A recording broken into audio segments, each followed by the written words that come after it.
Olá, queridos, sejam bem-vindos ao canal Palavra de Esperança. Sou o pastor Vanderlei Andrade. Nesta manhã quero refletir com você sobre o tema perigo ou oportunidade. O texto que me vem à mente é 2 Coríntios, capítulo 11, de 22 a 30, quando Paulo vai falar de perigos que o cercaram em 9 áreas da sua vida.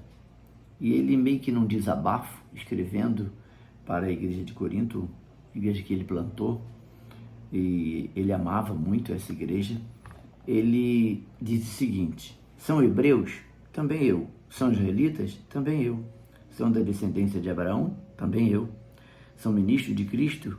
Falo como fora de mim, eu ainda mais. Em trabalho, muito mais em prisões, em açoites, sem medida, em perigos de morte, muitas vezes. 5 vezes recebi dos judeus uma quarentena de açoites menos um. Fui 3 vezes fustigado com varas, 1 vez apedrejado, em naufrágio 3 vezes, 1 noite e 1 dia passei na voragem do mar.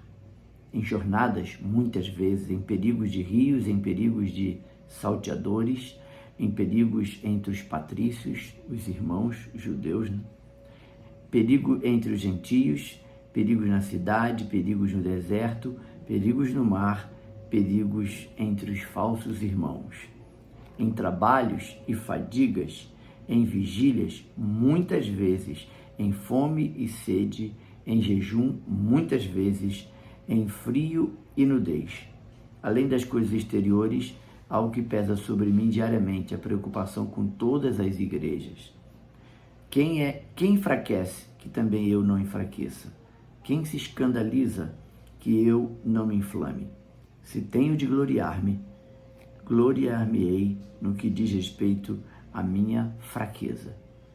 Paulo vai falar muito da sua fraqueza, porque ele não quer se ensoberbecer.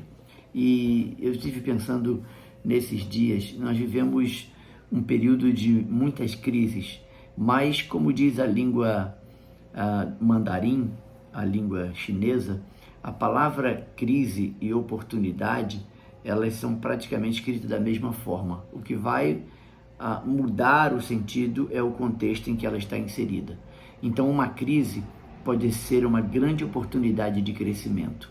Fique atento para que você não vá para o pecado da autocomiseração, achando que as crises são ruins, quando na verdade as crises são o megafone de Deus para nos chamar para perto dele e para nos levar à maturidade. Então, perigo ou oportunidade vai depender da maneira como você vai encarar aquilo que está acontecendo, aquilo que sucede perto de você. Paulo, ele está vendo nos perigos oportunidade para crescer. Ele não está reclamando dos perigos, ele está relatando os perigos em 9 áreas da sua vida que ele viveu. Isso trouxe dor? Trouxe crescimento também. Dor, não tenhamos dúvidas. Fustigado com vara, açoitado, naufrágio muitas vezes, em perigos no mar, fome, nudez, muita coisa que causa dor. Quando não causa dor física, causa dor emocional. Então, Paulo foi um homem experimentado em dores e ele podia falar sobre perigo e oportunidade por causa da realidade da sua vida. Eu não sei qual o perigo ou qual a crise que você está vivendo hoje. Começamos uma semana, nós temos vários propósitos para essa semana, eu e você, mas só vamos alcançá-los se Deus permitir. Então, minha palavra para você nessa manhã é: não olhe para as crises como algo ruim, como algo negativo. Se Deus está permitindo, na soberania dele, ele vai te equipar e te fortalecer. Um outro aprendizado que eu tenho e tiro das crises é que as crises, geralmente, Deus permite para tirar a gente da zona de conforto, empurrar a gente para fora da zona de conforto, para a gente avançar e crescer.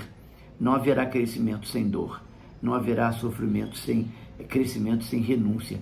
O sofrimento faz parte do nosso crescimento, então não tenha medo disso. Para encorajar você, eu quero lembrar de Hebreus 11, o texto que nós chamamos, esse capítulo nós chamamos de a galeria dos heróis da fé.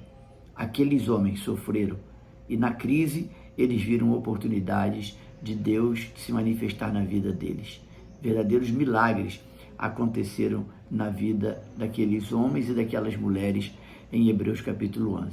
Se você está desanimado hoje, você acordou meio borocochô, eu quero te sugerir, leia o capítulo 11 de Hebreus. Você vai terminar encorajado, fortalecido na força do Senhor. Eu tenho certeza disso. Quais os perigos que cercam você hoje? Temos que pensar. Você consegue encarar eles de maneira correta? Qual seria a maneira correta de encarar uma crise?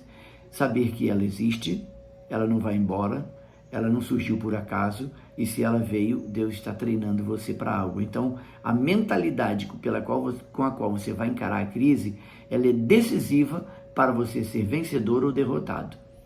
A batalha é sempre na mente. Se perdermos a batalha na mente, nós perderemos a guerra. Então, quando você estiver debaixo de uma crise, veja ela como oportunidade para crescimento, pelo menos, ou o que Deus quer ensinar a você. Sempre tem um para quê, um objetivo.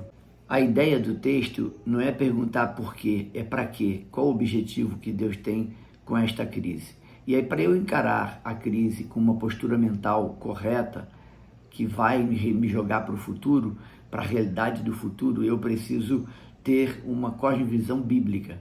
O que é cosmovisão? Cosmovisão é um conjunto de crenças que nós carregamos para a nossa vida. Ela é uma espécie de mapa mental. Então, aquilo que eu creio pode me paralisar, as minhas crenças, ou elas podem me impulsionar. Se forem crenças não bíblicas, vão me limitar. Se forem crenças teologicamente baseadas na Bíblia, elas vão me impulsionar. Então, eu preciso identificar quais são as crenças que não são bíblicas na minha vida e tirar. E acrescentar nelas, no lugar delas, colocar as crenças bíblicas.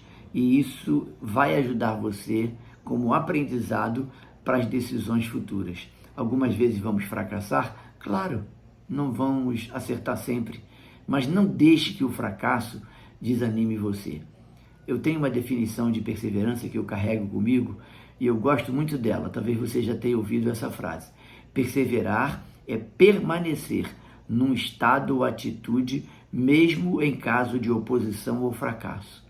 Não importa se o dia hoje é mau, amanhã o sol vai brilhar de novo e você vai se levantar e você vai ser vitorioso. Um dia a gente perde, outro dia a gente ganha. Não fique preocupado. Se hoje não está bem, o sol vai brilhar e você vai ter a esperança de novo batendo latente no seu coração. Eu quero terminar essa devocional de hoje dizendo para você que esta é uma hora de coragem e é uma hora para os corajosos. Portanto, não se acovarde, seja firme, seja confiante em Deus, deposite a sua confiança em Deus. Não deposite suas confianças em pessoas. Pessoas falham, pessoas prometem coisas e não cumprem. Baixa expectativa com as pessoas, alta expectativa com Deus. Isso faz toda a diferença. Isso faz parte do meu conjunto de crenças que eu creio que são bíblicas, que são espirituais. Deus não falha.